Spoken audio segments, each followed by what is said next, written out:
Hare Krishna. So we are reading from the Srimad Bhagavatam, Canto 10, Chapter 84, chapter entitled The Sages' Teachings at Kurukshetra, Shloka number 19.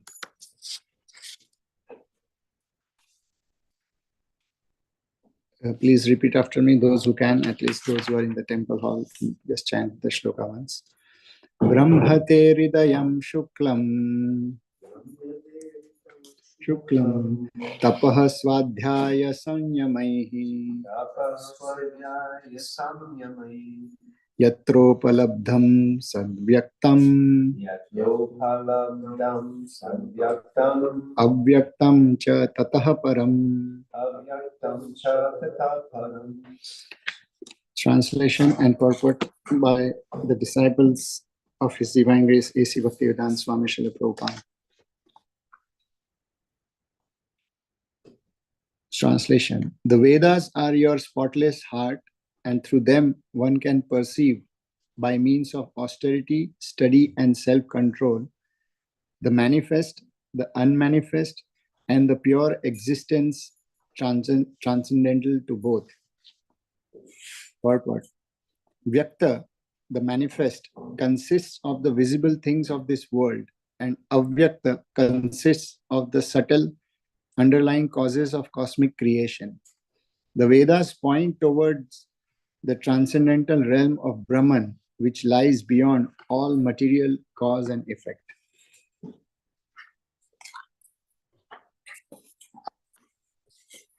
Hare Krishna.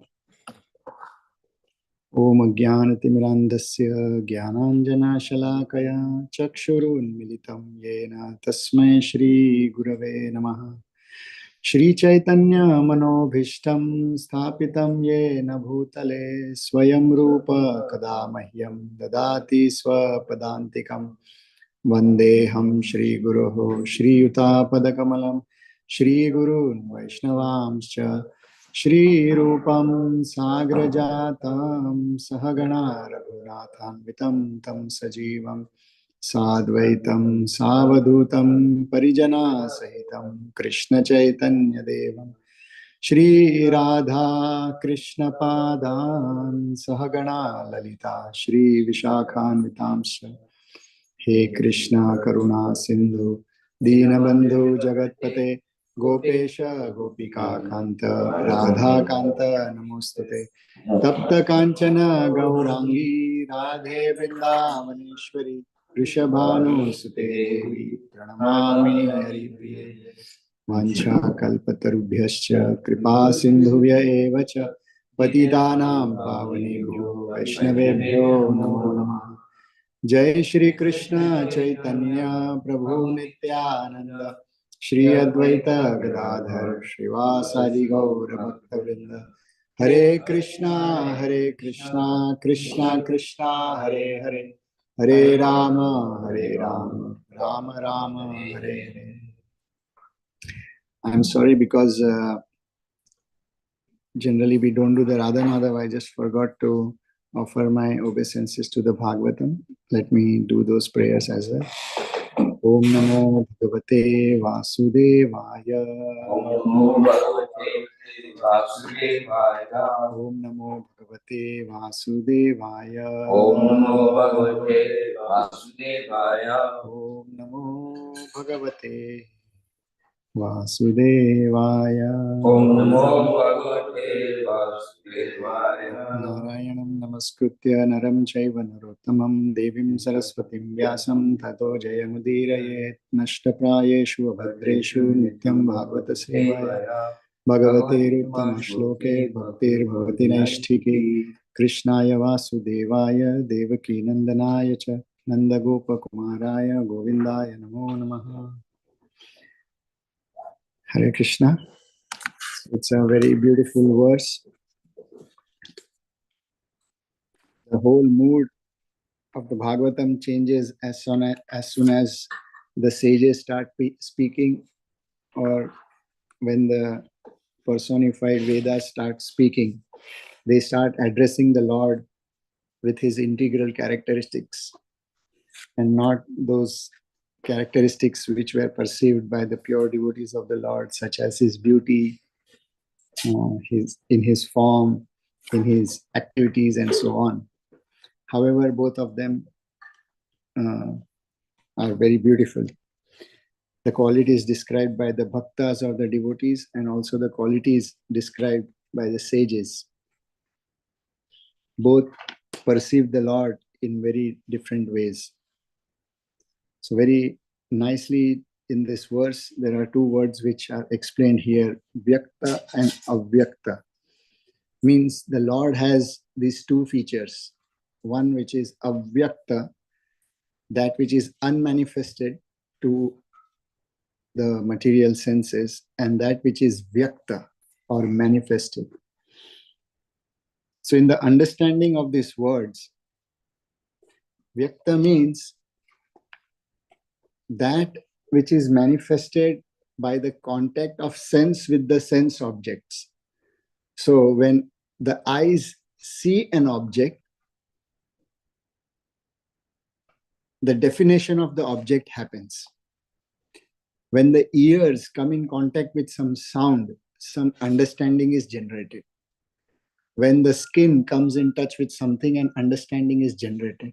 So whatever understanding is generated by the contact of senses with the sense object, that is called as vyakta, or that which comes in the purview of that which can be described. Vyakta specifically means that which can be described. For description to happen, there must be some understanding which is generated. Avyakta means that which is difficult to describe. And primarily, avyakta means when the senses don't come in the object of, senses don't come in the contact of the sense objects. So no understanding, no perception is generated. Amongst the perception, what is generated, there are two kinds. One is the integral perception and one is the imagined perception. Integral perception means, let's say a person sees a beautiful object or a beautiful person. So the integral perception is, when the eye saw a beautiful form, the eye could recognize rather the form is beautiful or not beautiful. And this is the color of the form, and so on. The imagined perception which develops is anything beyond what was exactly integrally perceived. So let's say, generally, sometimes when I am speaking with teenagers, and that age, it is very natural for boys and girls to fall in love with someone based on the form and the external beauty. So let's say I always tell them that what you see is the integral or the superficial. Integral means the externally it is integrality. You are just seeing the beauty. But what you are imagining beyond the beauty are things beyond that. Is that because he or she is beautiful or attractive, that means he or she is trustworthy. That means he or she is reliable. That means he or she loves you, and so on. So that is an imagined perception. One is an integral perception. So when senses come in the sense with in contact with the sense objects, these two kinds of things are developed. And because of these two things, there is an understanding and one is misunderstanding. What is the understanding? That yes, my definition that this person is attractive is the right understanding. But anything beyond attractiveness is not necessarily the right understanding, because it has not gone through the process of determination. So that is basically the whole concept of what Vyakta is. For example, in Krishna's pastime in the 10th canto, we do see this, that when Putana, an ugly, ferocious, scary demoness, when she came to visit Krishna, she changed her form to a very beautiful lady. And the Bhagavatam explains that just seeing her beauty, the Brajvasis thought that goddess Lakshmi herself has come. Now, how did they come to this conception that this could be Goddess Lakshmi? It's an imagined conception. And they felt that they allowed her to go all the way in the inner quarters. She picked up baby Krishna, just like when some infants come. Everyone wants to play. A couple of days ago, this beautiful kid, Ram, was here. And I could not wait for the Bhagavad Shravan to get over, because my hands, my chest, my mind was itching to hold him. So when Putana went inside to play with baby Krishna, all of them assumed that she would play with him so nicely. Putana took the baby, she went outside. Till that time, nobody thought that we should stop her. So it is a very common phenomena for the mind to generate an understanding and misunderstanding just because when the senses come in contact with the sense objects. And therefore the whole philosophy of Nyaya or Sankhya, all this aspect is basically on understanding how the mind and the senses function. For every sadhaka, even while we read the Bhagavatam, there are so many verses which try to analyze the principle of how the mind and senses and the attraction and the understanding and everything develops. Just so that a sadhak in his journey does not get confused. Now, this imagined and the integral qualities, this generally happen more in the human form of life, because humans have a highly developed sense of intelligence. It does not happen only in the positive domain of Putana trying to become beautiful and so on. Sometimes it's also in the negative side.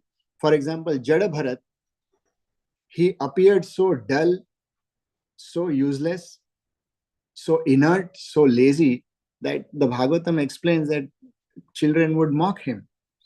People would spit on him. They would make fun of him. So much so that once even Maharaj Rahuguna also made fun of him. And that's where the whole description of the Tattva or Atma Gyan started. When Jada Bharat says, oh, you are just making fun of the body, but you are not the body. And Maharaj Rahuguna was shocked that who could speak such things? This person who appears so useless. So it's very natural to generate misperception or misunderstanding. It is more interesting to understand that a human being has a very interesting function in what, I don't know, maybe the intelligence, yeah, that it seeks to always get rid of all forms of confusion. One cannot read or hear, understand something and then just be okay with not understanding it. The moment we hear or see something, we want to try to arrive to some conclusion. And if we do not arrive to some conclusion, we start imagining that it must be this. We try to figure out. This is a very natural principle. And therefore, in the beginning of the Gita, in the few earlier chapters, Krishna tells to Arjun, when Arjun is confused, he says this first thing, that Arjun, you need to remove all your doubts, what is called as samshaya in Sanskrit. Samshaya atma vinashyati means one who is in doubt, he will destroy himself. In the sense that when we are full of doubts, it generates so much discomfort and confusion within. It does not give you comfort. Why is this like that? Why is he like that? Why is she like that? Why are things like that? Why is the government like that? And so on. It keeps you unsettled. And therefore, the whole purpose of Bhagavad Gita actually was only to remove Arjuna's doubt. And when the samshaya or the doubt gets destroyed, what gets established in the mind is nishchay, determination. Naturally, oh, this is how it is. Now I know why it is like this. Now I know what to do. So what is that? That is called nishchay. One is determined. So one is samshay and one is nishchay. Samshay atma vinashyati, one who is in doubt, he will destroy himself. And one who is in Nishchay will start actually living. And this is the reason why when the Vyakta, or whatever you see, or even what you don't see, what is Avyakta, what is unmanifest, you cannot remain in a doubtful stage. You have to either imagine something if it is not determined. You have to concoct something. You have to come out with some kind of conclusion. And to help us reach to the right conclusion, there are 16 elements of knowledge which are described in the Nyaya Sutras by Gautama. How to actually understand that what you understood is valid knowledge. That yes, my conclusions are right. So it's, of course, that's a very, it's a long and different subject. We won't discuss that today. So it's a need of a living entity to do that. Now, if you cannot get valid knowledge, but as I said, you must arrive to some conclusion. And therefore we create something. And that is technically called in Sanskrit as Brahm. What in simple words we call it as illusion. That because I do not understand something, I have to make sense of things. And they may not be logically right. And whatever you made that is basically called as Brahm, a bundle of ignorance or illusion. And so very beautifully, these concepts are described in most of the prayers where, let's say, Vidur meets Maitreya Rishi, or even when Krishna meets Uddhav, the prayers by personified Vedas, and all the discussions of any kind of sage with a devotee, they are filled with all these technical terms. They dissect the whole process of understanding, misunderstanding, what is good, what is illusion, and so on. It is very fascinating for someone who wants to understand these things in great detail. And this is extremely important. Why? Because even when we are reading Krishna's pastime, or we are enjoying the beautiful Leelas of Lord Chaitanya Mahaprabhu, we have Gaur Purnima coming up next week. So when we are trying to understand these Leelas, if our own perceptions are not clear, then we will understand Leela in our with the lens of our own ignorance. Just because I am lusty, then when I read the pastimes of Krishna with the gopis, I impose my lust and my perceptions of attractions to that particular pastime. And then I relate to it in that manner. And that does not, therefore, generate a great amount of transcendence. We have seen so many people who, Prabhupada, in fact, when he wrote the Bhagavatam, he put a great emphasis on also the philosophical part. And he would say many times in many discussions that there are so many professional reciters who recite the 10th canto, and specifically Rasa Panchadhyaya, those 5 chapters with describing the loving pastimes of Krishna with the gopis in the mood of separation. People like to jump to that. It's fascinating, it's very romantic, it's erotic at places. And people start imagining, oh, this is God, and therefore I can be with God in such a manner. Of course, that part is true, but not in the with the consciousness we have. And that's why most of the Bhagavatam is not describing all of that. So Krishna's pastimes are filled with these kind of things. In fact, we also see that when, let's take the pastime of Putana, when Krishna was kidnapped by Putana and taken away, it generated panic in the heart of Yashoda, Nanda Maharaj, and the Brajavasis. Sages came to Yashoda at that time. They came to Nanda Maharaj and said, don't worry, your son Krishna is not an ordinary child. He's Narayan himself. He's Vishnu himself. Nothing can happen to him. It is technically impossible from a tattva perspective that something can happen to him. In our case, we think that, am I protected? When the moment you say, yes, I am well protected, nothing can touch me. The moment you say that, that means you are not absolutely protected.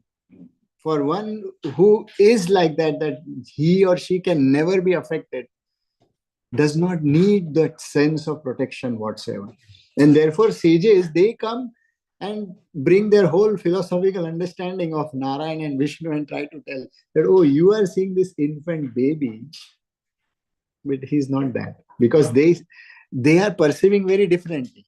They do see a baby, but there is also knowledge. There is no imagined perception. He's a baby, so he must be protected. We think this person is infant, so I must feed him milk. I must take care of him. I must change the diapers. I must. No, that's not the case of Krishna. Of course, for the sake of pastimes, he may do things, but the sages don't see him like that. In every single childhood pastime of Krishna, we see these things. Even when Krishna was playing with Kalia the snake, even the forest fire pastimes, and so on. The Shaktasur pastimes, when the cart collapsed, everybody got scared. But the sages every now and then would come and tell Yashoda and Nanda Maharaj that don't worry, Krishna is Narayan. Specifically to Yashoda, Nanda Maharaj would somehow use his intelligence and get convinced that maybe the sages are saying, if the sages are saying so, maybe it is true, because this child never gets affected by any tragedy whatsoever. So it must be true. But out of his concern, love as being a father, naturally he gets worried sometimes. But in case of Yashoda, she would get so irritated, she would blast out at the sages. And she would say, the supreme truth has to be born in my house always.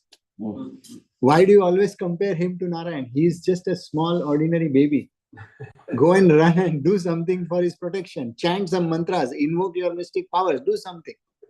Don't bring this whole philosophy of Vishnu and Narayan.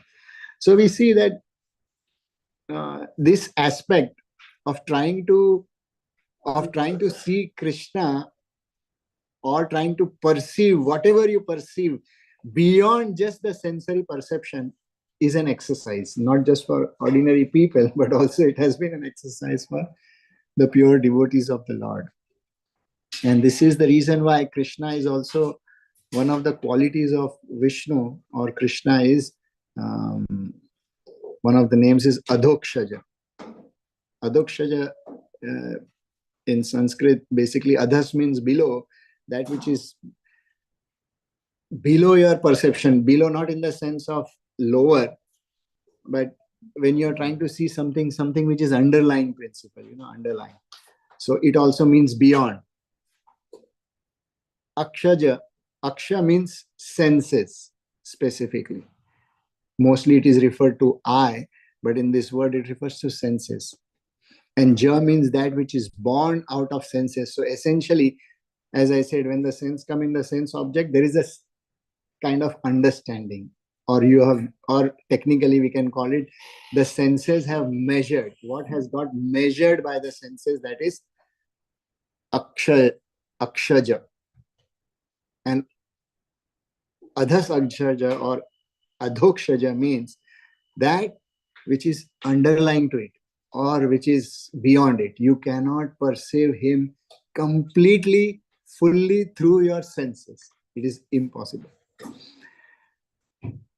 So in the Vedic literatures, of course, we have heard about Pratyaksha, Shabda, Anuman and Upaman as the ways of deriving knowledge. Pratyaksha is direct sense perception. Anuman is experimentation.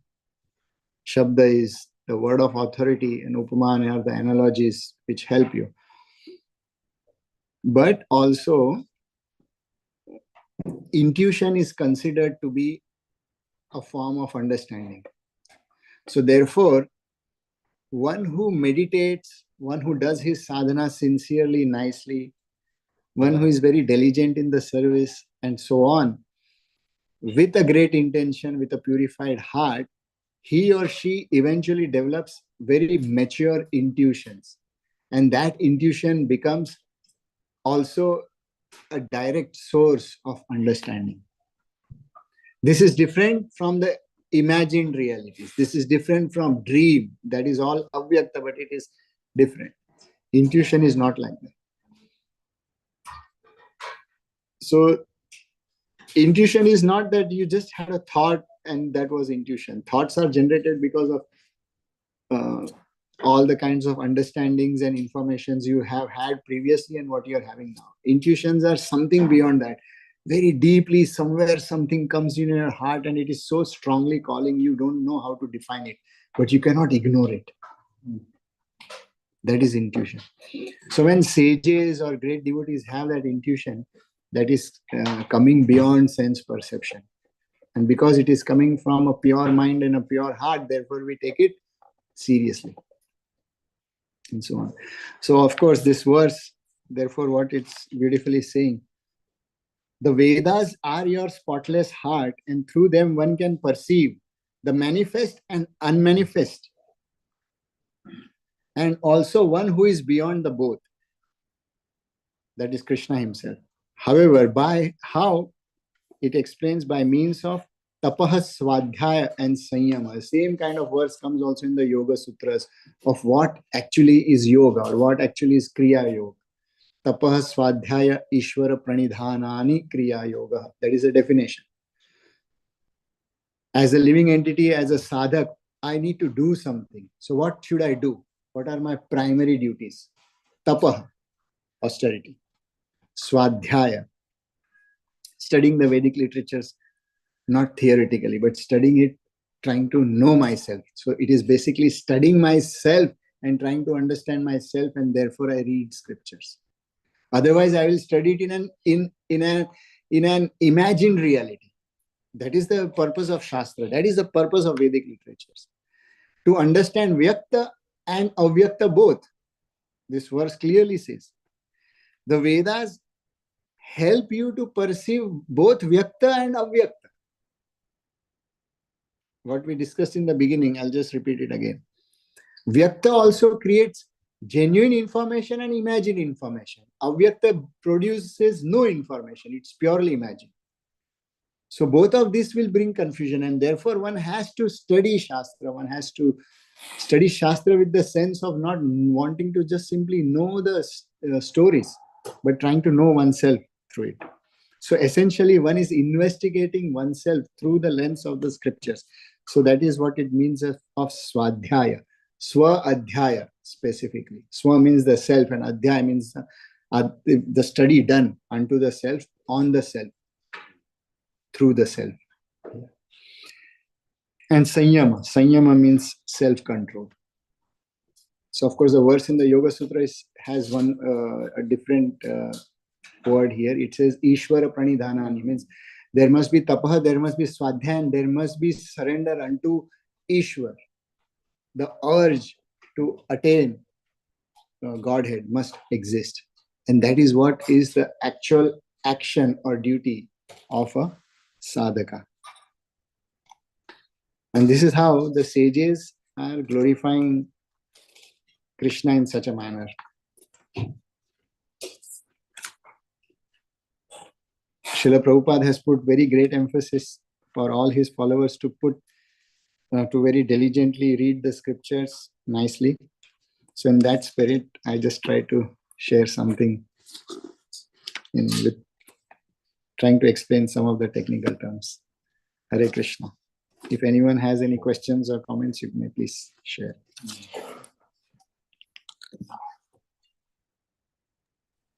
Thank you, Jagannath Priya Prabhu. Wonderful class. Vijay Krishna has his hand up. Yeah, thank you very much. Jagannath Priya Prabhu, can you hear me? Yes, I can hear you clearly. We all can. Yeah, thank you very much. Your most kind Dandavat Pranams. Prabhu, in the translation, I read, and I quote, by means of austerity, study, and self-control. Close quote. So based on this quote, my question is, why is it that without being self-controlled, it's not possible for me to perceive pure existence? That is my question. So as I said in the beginning, when you say self-control, what do we do in self-control? We try to stop the contact of senses with the sense objects in a manner that could be detrimental to our lives. So when we stop that contact, and why we need to stop unnecessary contact of senses with the sense object, it is because, as I said twice in the class, that the contact of senses and sense object does not always generate a meaningful experience. It also comes with a package of illusion. So there is some pleasure. Let's say I like certain food stuff, but if I indulge in that, I may become sick. So the pleasure comes to the tongue, but then there is a sickness which comes to the body, and if it affects the mind and so on. And therefore, self-control is extremely essential. Self-control means we try to avoid the unnecessary detrimental engagement of the senses with the sense objects. Otherwise it will generate confusions, misperceptions, illusions, and then we are caught in the web of karma and cycle and so on. Precisely for that reason. I hope it makes sense to you. Yes, Prabhu, as to be expected, it makes total sense. Thank you very much. Hare Krishna. Thank you. Hare Krishna, thank you so much. Wonderful, wonderful. Very clear. And the subject matter of misperceiving rather than seeing things through the eye of scripture. Shastra chakshus means we see things through the eye of scripture. If someone needs corrective lenses, when they put the glasses on, it comes in focus, and without that it's blurred. And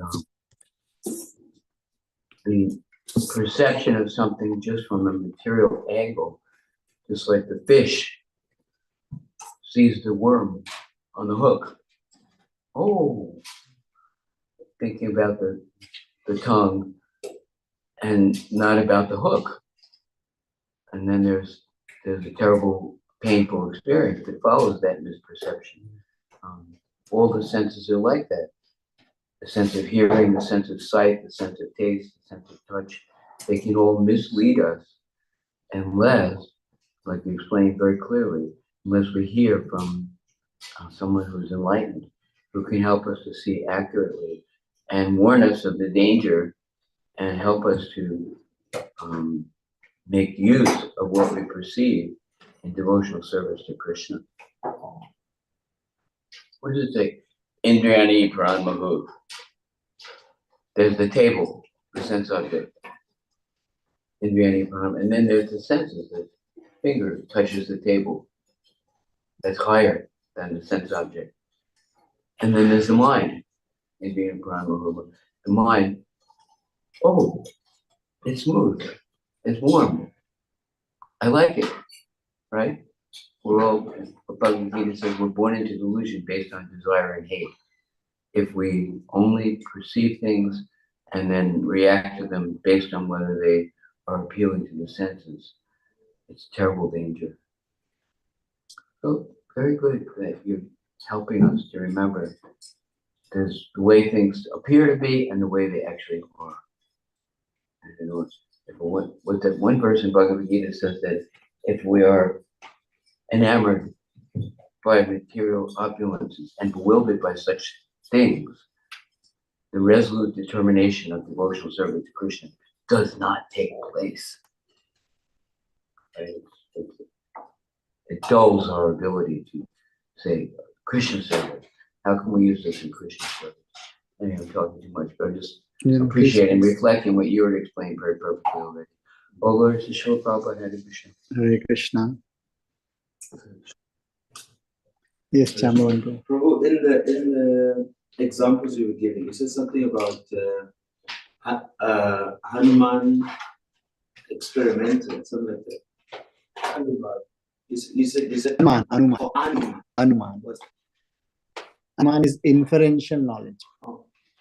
For example, there is electricity in the wire.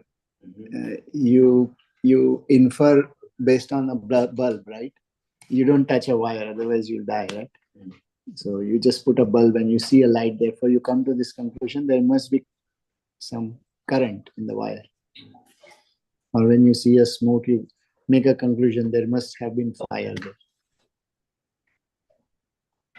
So that is called Anuman. Those conclusions which have been reached not by directly. Let's say you did not directly see fire, but you came to the conclusion there must be fire based on a supporting evidence. If there is smoke, there must be fire.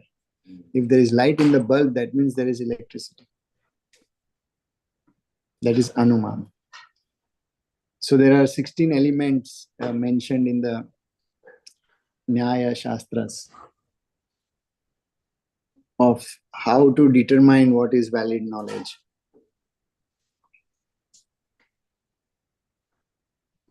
So one of them is Pramana, Prameya, Samshaya, Prayojana, Drishtanta, Siddhanta, Avayava, Chala, Jati, Nigrha, Sthanam, Hetva, Bhasa.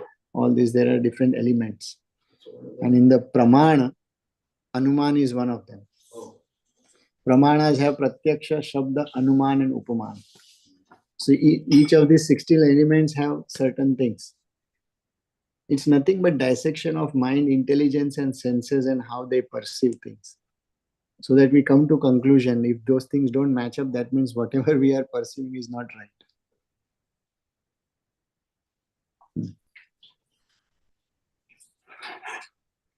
Yes, please.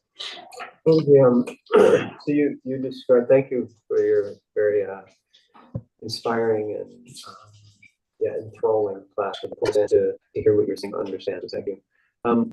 These two terms, vyakta and avyakta, it seems that you explain them from a sort of material perspective, but when applied to Krishna, is it different? Because you mentioned avyakta means it's complete speculation or complete. There's no contact with the senses and the sense objects. So whatever is there is just like a speculation. Imagined, yeah. Imagine. But that's not the case with Krishna, is it? Yeah. So although it is imagined, not all forms of imaginations may be wrong. But let's say from a literal sense, even when Krishna has to do pastimes, there is an element of yoga maya. And although there is absolute truth, the devotees do not, those who are in love with Krishna, except for the sages or the devatas, the demigods who come, except for them, most of them perceive him in the literal sense. The only good part of it is these perceptions are connected to Krishna. So there is no problem in Yashoda only seeing him as a child. She cannot see out of love, or even the gopis. When Narayan in the Raslila pastimes, when Narayan appears and tells that, oh, why are you so bewildered and so on. They are like, can you help us find Krishna? If not, then Hare Krishna. So that simply shows that they are unable to perceive, or the avyakta aspects are not what they consider. So as long as the affection is towards Krishna, it does manifest with the yoga maya potency. However, the medium through which things are happening is exactly vyakta and avyakta. So the aspect of whether it's a pure devotee or whether it's a conditioned soul, like eye has a duty to perceive, mind has certain characteristics. Mind is going to jump to a conclusion beyond what you see or what you taste. It's going to conclude something. That happens also in the case of pure devotees. But in the case of pure devotees, because it is connected with Krishna, there is no element of karma, there is no element of suffering or the enjoyment, the fruits of karma, which are suffering and enjoyment. Those things are not there. Then what is there? It's only the aspect of Leela. But the medium, the process is same. Like when Yashoda she's supposed to cook for Krishna, the process is going to be exactly the same. She'll put milk on the fire stove, lit up the fire, and the milk will also burn and it may spill or whatever. It is exactly the same what we would perceive in the material world. However, it does not have the tinge of karma. It does not have the tinge of false ego. It does not have the tinge of envy and so on. And therefore, in the conclusion part, it doesn't really matter. But the process is exactly same. And this is why the sages also, they come and tell gopis, why are you so miserable? Krishna is present everywhere. Even Krishna speaks the same yogic philosophy to gopis, and when they meet in Kurukshetra, just before, a week before the battlefield of Kurukshetra, After almost 100 years, the gopis meet Krishna. So Krishna says, I never left Vrindavan. I was always with you in your heart. Now, this is a highly yogic statement. It's a Paramatma kind of a statement. I'm always with you. Gopis don't know. We just cannot see you with the sounds of horses and elephants and so on. We want to see you. We don't want to see you amid swords and spears. We want to see you with the flute and the feather. We don't want to see with you with this Regalia. yeah, the grand ornaments. We want to see you with these wild forest flowers. Not even the kind of roses and tulips we put. Very simple forest flowers. They want to see that only. And they cannot perceive Krishna beyond that. Krishna tries, he fails to speak to them in a yogic manner. What I'm trying to say is, the medium is same. The object is not ordinary, and therefore it makes sense because Krishna is the absolute truth. But the medium is exactly the same.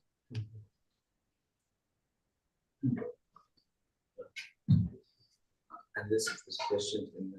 I don't know. What? Oh, there's There someone are with... Jagannath, Paul, Bhima. We get some people online.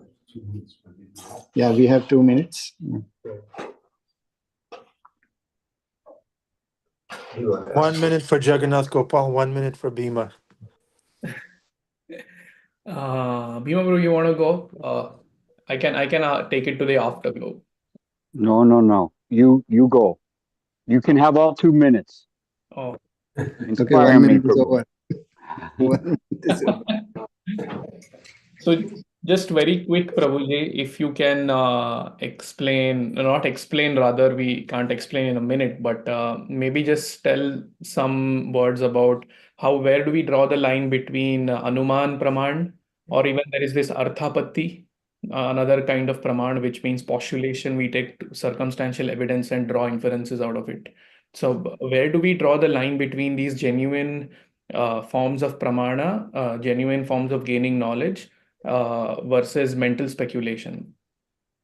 So basically, to overcome these things, in the 16 elements, there is also something called Vada, Jalpa, Vitanda, then Hetva, Bhas, and all of this. So when you get into the details of that, when you tell circumstantial, to deal with circumstantial, one must have an attitude of debate and discussion.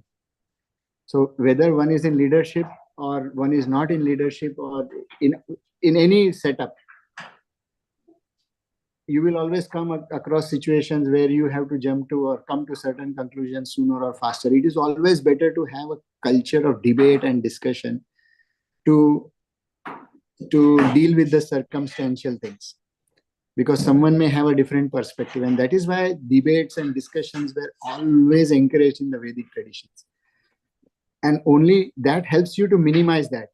Then there is Hetva Bhas. So basically, this, when one's minds and senses are pure, that minimizes all these aspects, because the conclusions are not tainted with ego and lust and pride and so on. So that is the first mess sorted out. Then the second mess gets sorted out with debates and discussions. The third mess gets sorted out with other things. So of course, like, we are already getting late, so, but I just gave you a very, very super kind of a summary. I hope it makes some sense. Absolutely. Oh, thank you so much. Thank you. Hare Krishna. So I'll stop here. Yeah. Granthra Srimad Bhagavatam ki jai, Srila Prabhupada ki jai. Jagannath Priya, Prabhu ki jai.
You can obtain pure devotional service.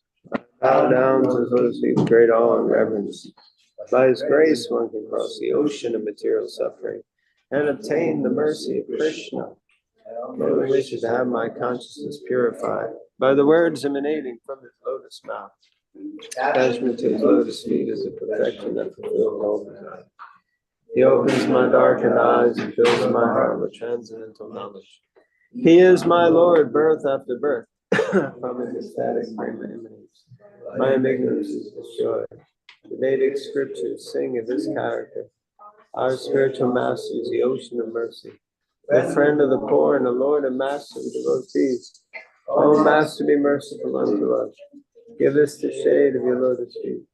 May your fame be spread all over the three worlds. We take shelter at your lotus feet. Jai. Thank you, Janitai Prabhu. Hare Krishna, welcome to the Afterglow. Bhima Prabhu, please go. Ram is here co-hosting.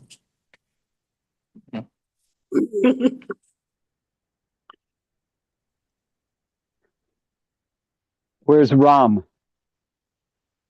Where is he?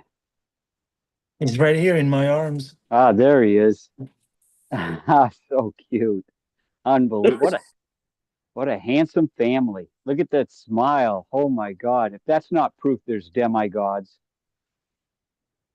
that's wonderful.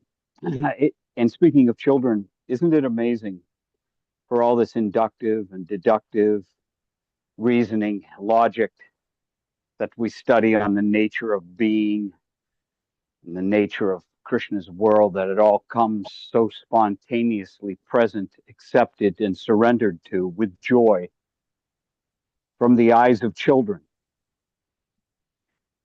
that we just have to give up our so-called adulting and see things like the cowherd boys saw them, with a sense of humor, with a sense of wonder, and like with Ram there in the arms of his father, we also should just sort of slobber all over our father with surrender.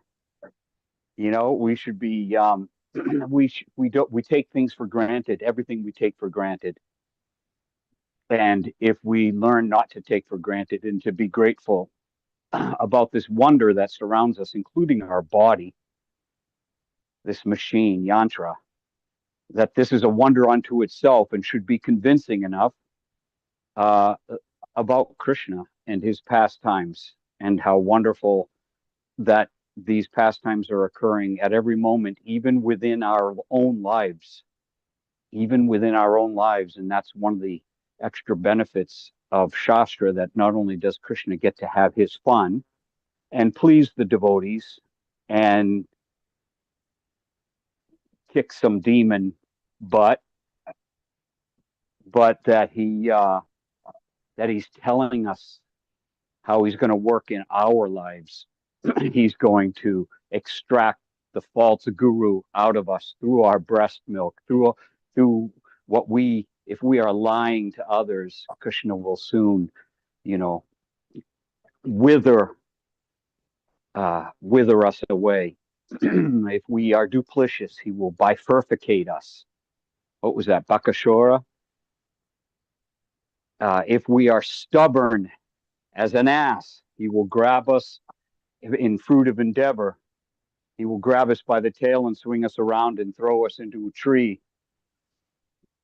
So Krishna gets to have these fun pastimes. The cowherd boys get to laugh. The children all understand, while we ourselves are purified in Krishna's play. Such a wonderful lecture that makes me think down deep when you circled back around, Prabhu, on how we really have to view Krishna's pastimes like unto children. Hare Krishna. Thank you, Bhima Prabhu. Wonderful poetic contribution. We're all clueless babies in Krishna's arms. Hare Krishna, would anyone like to say? Maybe there's a reflection you'd like to share. Please go ahead. I would. Anandi from Vrindavan Dham. Vrindavan Dham. So, first of all, the class was really beautiful, but I didn't understand half of it. I'm really interested in which Shastra you were quoting from. But since there's this beautiful, beautiful baby in the class, from my limited understanding, what I understand is that when we're babies, we experience pure consciousness. That's why we all love babies.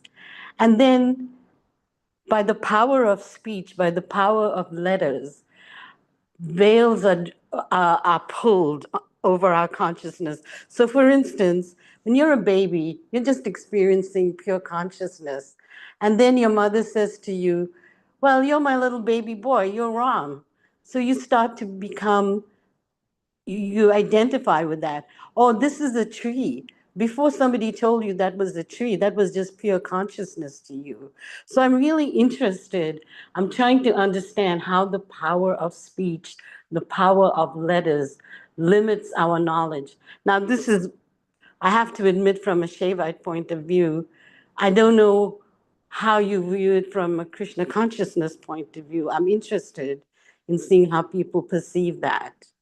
That's all I have to say. From Vrindavan, Sri Vrindavan Dham, where there's just magic in every particle of dust.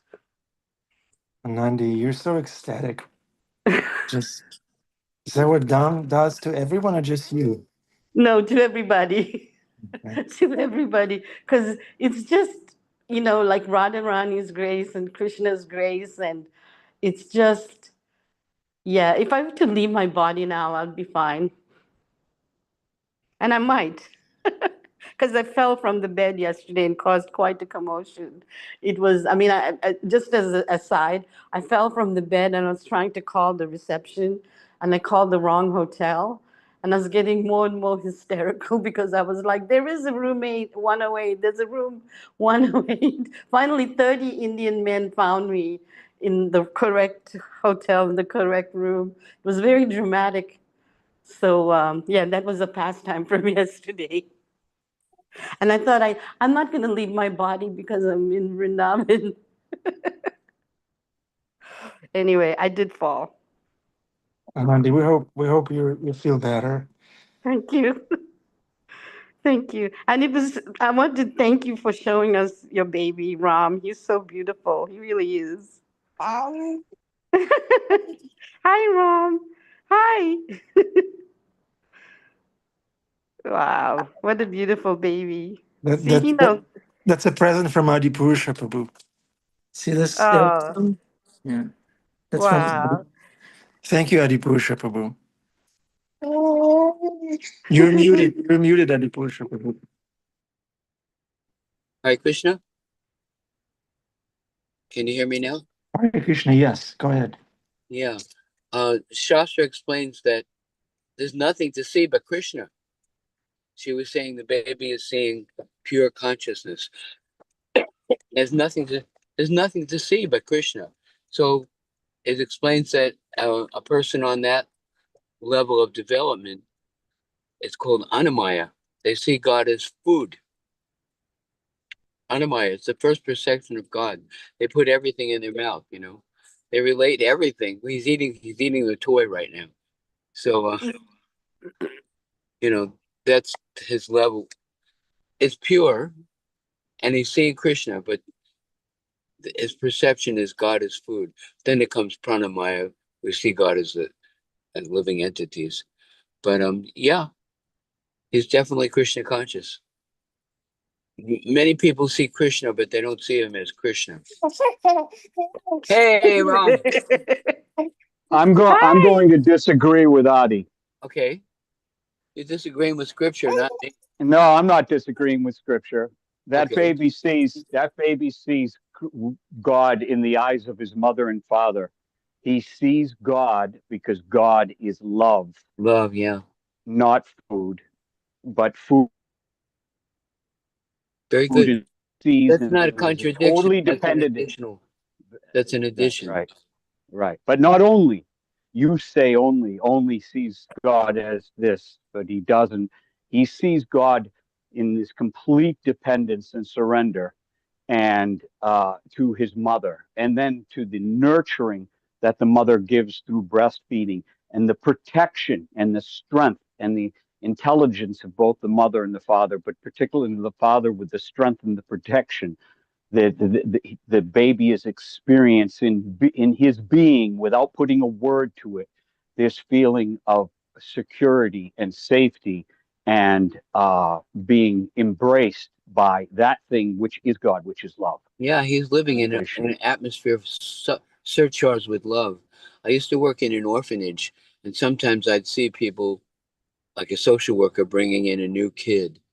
And from where I was, like down the hall, 40 yards away, just by the way the kid was standing, I could see his consciousness that there's nobody here for me, he's feeling neglected and left alone. But you just look at a regular kid that's taking care of his parents. He knows my mother is here, my father's there, my sister's here. They're caring for me, they're loving me, they're feeding me, they're cleaning me, they're protecting me. And that love is they have this experiment the scientists do with monkeys. I read this terrible experiment where they have baby monkeys and they don't let them have anybody hug them, and they practically die because there's no touch and no love and no care. They need that hug, We all need that. Yes, we love you, Prima. We love you. We forget to tell you. Yeah, if you come to New York, Bhima Prabhu, we'll hug you physically. Okay, I think Dominica had her hand up. Dominica, are you still here? Yeah, there she is. Are you going in or I'm going in? We're going in. Hare Krishna. I thought this was a really wonderful class. I really love that Svadhyaya, this is study of oneself through the lens of the scripture. This must be why we're so thirsty to hear these words every day, coming back to class and learning a little bit more about that which is not the material, but the spiritual essence of ourselves. And I'm grateful for teachers and for this teaching and this class and everyone's contribution to this study of oneself. Hare Krishna. Thank you, Dominique. I have the same experience. It's like being in a stuffy room for decades, and then finally somebody comes and opens the window, and you feel the fresh air coming in. That's Srimad Bhagavatam, and that's Devotees Association. Hare Krishna. Okay, so we're going to wrap it up. Thank you very much. Dear devotees, we love you. We need you. Come again tomorrow to hear from the scripture, to hang out with devotees. That's our therapy. That's our therapy. That's our lifeline. Hare Krishna.